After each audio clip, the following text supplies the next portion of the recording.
Morning. Morning, Charlie. Good morning.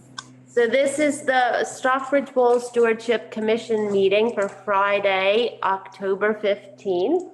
I wanted, do we have a quorum? We have a quorum, yep. So I'll open the meeting. Can we approve the minutes from 10/1/21? So moved. Second. All in favor? Aye. Aye. Thank you. Is Steve on there? No. Okay, Parks and Rec was supposed to come. There was a miscommunication last meeting, but I don't know if anyone is here to speak on their behalf of an update. And Roxanne and Mike couldn't come today. So how do you both feel, Michael and Charlie, about postponing agenda item B until we have more of our committee together? Because it Makes sense. That's what I thought too. Okay, and John did too. Mike can't talk about water testing because he can't come today. So John was going to give an update about the sewer water committee meeting, if that's okay. So, yeah, the Sewer Water Committee met on last Tuesday, and the discussion was mostly about the Park Street pumping station, which, as you know, is up and running. And it's a very, very nice piece of work. I actually saw it myself, and it required, our biggest discussion was regarding a tree that had to be moved. Okay.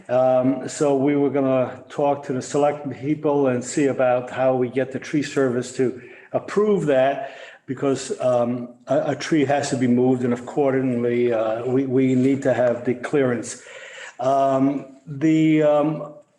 There was no concerns regarding about the lake. We had no discussions about the water quality as we normally do, as I think Mike had talked about testing the month before. So it was a very short meeting, and very little of it had to do with, with our stewardship committee. Okay, thank you. Any questions for John? Charlie? Nope. Okay. Any other information that, Charlie, you would like to share?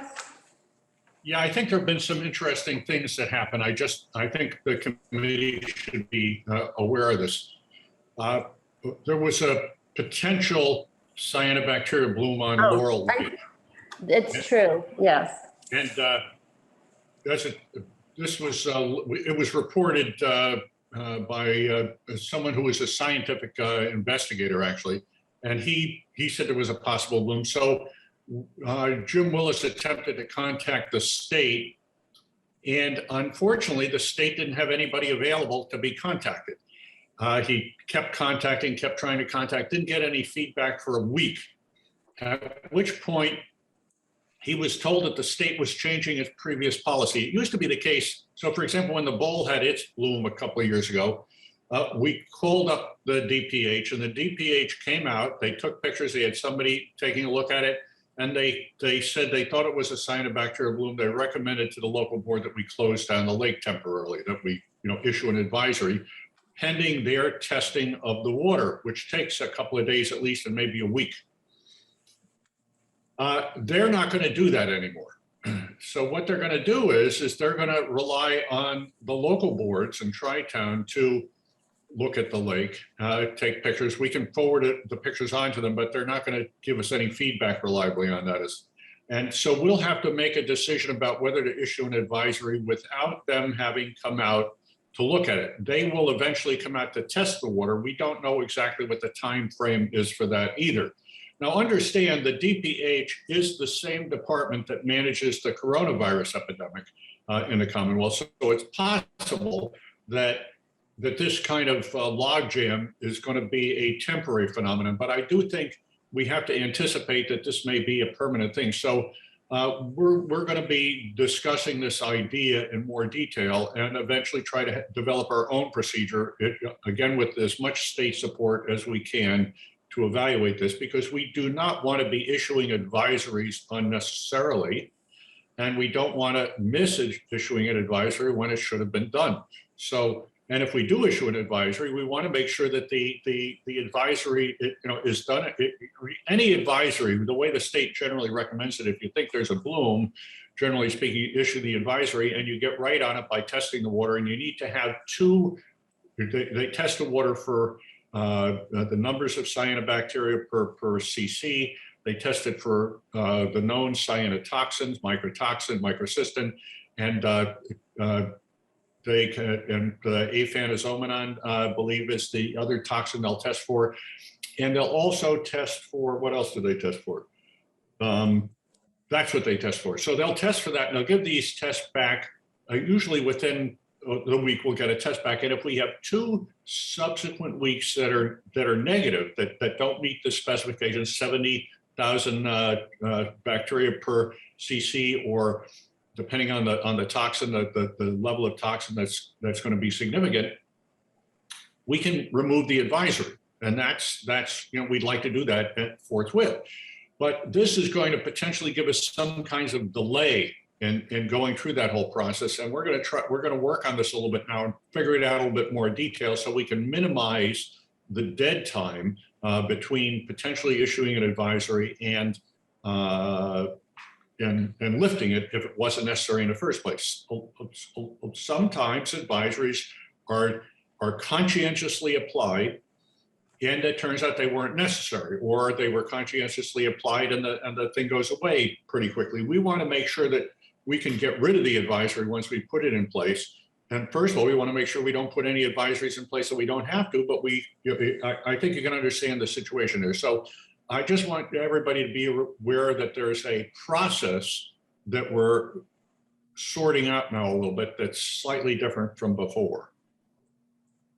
Thank you, Charlie. Michael, you had a question? We can't hear you. I couldn't hear you, Mike. All right, Dr. Kenny, what were the results of the Laurel Lake? What did you find there? Well, as it turns out, when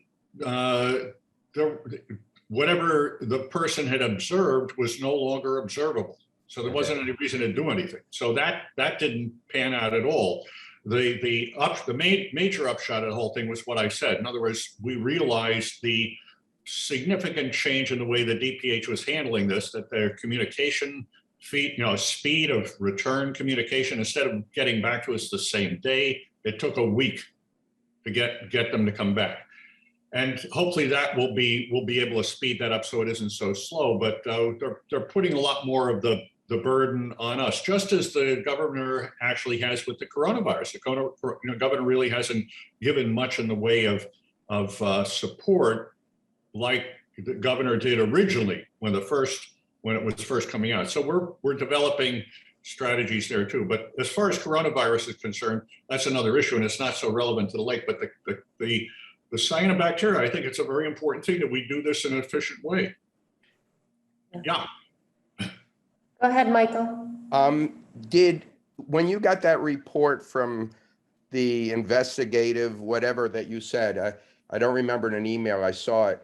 Did Lee and Lennox, were they advised? Did they go, because it's their lake, it's their lake basically? Well, it's the Tri-Town. Jim Willis is Tri-Town, and so he was. Okay. Yeah, All right. I'm the chair of Tri-Town too, so I wear a couple of hats. So I'm chair of Tri-Town. I was aware of it from that point of view. It didn't have anything to do with Stockbridge, but Tri-Town handled it. And the guy who reported it wasn't a state investigator. He was there doing something else. He didn't have anybody observed it, so he let us know, and we followed through on it as best we could. And Charlie, it was on the local radio station this morning about the sign, Laurel Lake. It's the Lennox side of the lake that has the bloom. So it was publicly on the radio today. Well, I'm not sure what I don't know anything about that, so I can't tell you what's going on if this is a new thing. All I know is my feedback has been that while this was reported initially, it was later on not observable by anybody who went there to look at it. But if there's something else going on, or maybe it's come back, these things can actually go down, they can sink and they can come back again. or or they can be blown around a lake. So I don't know what to say about that. All I'm telling you is the initial idea, and I think the most important idea as far as the bowl is concerned is that we're gonna have to sort this out so we can do it efficiently. Yes, thank you. Jamie? Yes? Who's It's this? It's Pat Kennelly. Hi, And Pat. I just wanted to add to this discussion because I received an email from Roger Schurer, who is in the Laurel Lake Preservation Association. And he said that there was an advisory put out at 4:30 PM yesterday. He attached a copy of it and was addressing the membership questions about the cyanobacteria bloom. And I'm happy to forward that to anybody on this committee that wants to take a look at it. Okay, thank you, Pat. That would be You're welcome. helpful. Yeah, Pat, Okay. send it to me. I'm sure I'll get it from Jim. We were talking about this yesterday, but it was before 4:30. So he was looking at it pretty regularly. Maybe he went out and found something eventually. So, or maybe it was something new, but thanks. If you could send it to me, that'd be good. Absolutely, Charlie, I will do it. Thank you. Anyone else have any helpful information? No. Okay, and we'll go on. Michael, did you have anything you wanted to share at the meeting? At this, I guess it's me, the Michael. Yeah, Michael N. No, I really have no new news, past that, we got diagrams and information from GZA for the dredging. And, we're moving forward. We asked them to go ahead and set up a meeting with NHESP to go to the next step. And we're waiting to hear from NHESP to see when that meeting will take place. And the meeting will be Greg Wellenkamp, Roxanne, and myself. And Okay. hopefully it'll be in the very near future. Okay, But great. that's all the information I have at this point. Super, thank you for the update. Anyone else have anything? All right, so our next meeting then, think that we would meet on November 19th. That would give everyone time to read over the watershed report that Roxanne had given us and that we can really discuss it, and hopefully everyone can attend then, so it could be a unified discussion. How does everyone feel? Sounds good to me. Michael N. Yeah, I read, to all those who haven't read it, it's a good read. It is. It is a very interesting read. It's a compilation of former issues and former reports, but for the layman like myself, it was a good read. There are a lot of questions I had that I didn't understand some things, but in general, for all those who haven't read it that are on this committee and will listen to this, I highly suggest you read it. Well, you should, you're on the committee, but it's not a very difficult read. No, it's long but not difficult. And yeah, so if everyone could read over and make any questions, then we'll have a lively discussion on the 19th of November at 8 a.m. Anything else we need to talk about today? So it's the 19th of November, our next meeting? Yeah, Okay, thank you. and I'll send out a reminder. Hold on a second. What, Michael? Anything? It's not the 5th. The 5th wouldn't be the next meeting. Well, I don't know, does that give us enough time? That's 3 weeks from today. Right. The only reason I thought it was the 1st and 3rd. Yes, and the 19th Friday. is the 3rd. I apologize. What? I didn't hear that.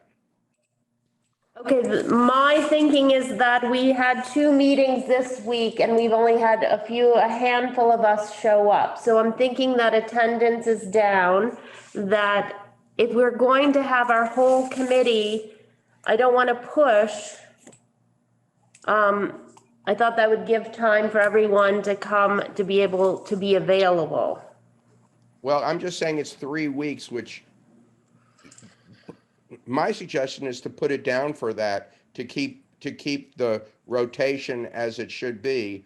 Up to you, you're the chair, but 3 weeks from now, I think should be plenty of time for everyone to have read something that will take them maybe an hour and a half to read or.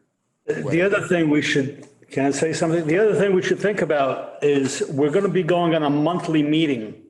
Yeah, So- cycle. So we should probably think about whether we should have it on the first Monday or the third Monday.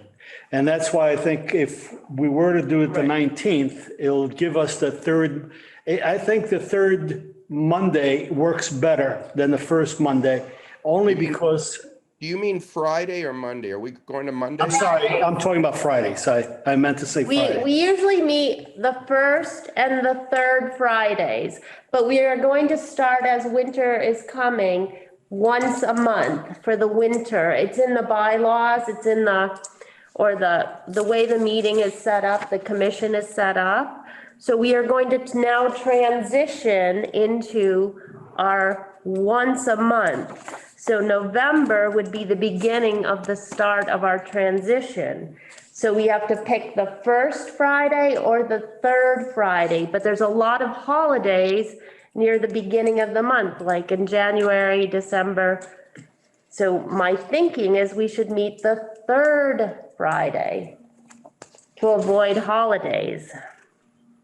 I agree with you, Jamie and John. I think that first of all, we don't have any emergent idea about this watershed report at present. And we've also, as obviously is the case today and last time, the business of the committee, the commission gets, it slows down in the cold as it gets colder. We have less things that we're able to do and things like that. So that I think that, and I also find that if the first Friday of the month is the first of the month, that it sneaks up on you and you almost don't see it coming. So I like the middle of the month idea. You know, you're looking for the third Friday and I get myself into the month and I realize I've got to be looking for that third Friday. And that makes, that gives me a little bit more of a heads up on the whole thing. So I'm in favor of the third Friday. Charlie, at this point in our life, everything sneaks up on us. So I'm that was my fine. thinking. I'm fine with whatever you come up. I'm fine with either date. No problem. Thank you, Michael, Yeah. for being understanding. Yeah. So if we could meet November 19th at 8 a.m. and I'll send a reminder, that would be terrific. And if you have not read over the report, please do so. And have a lovely weekend and we'll adjourn. Can So we have move a, that we adjourn. Second, thank you. Thank you. have a good day.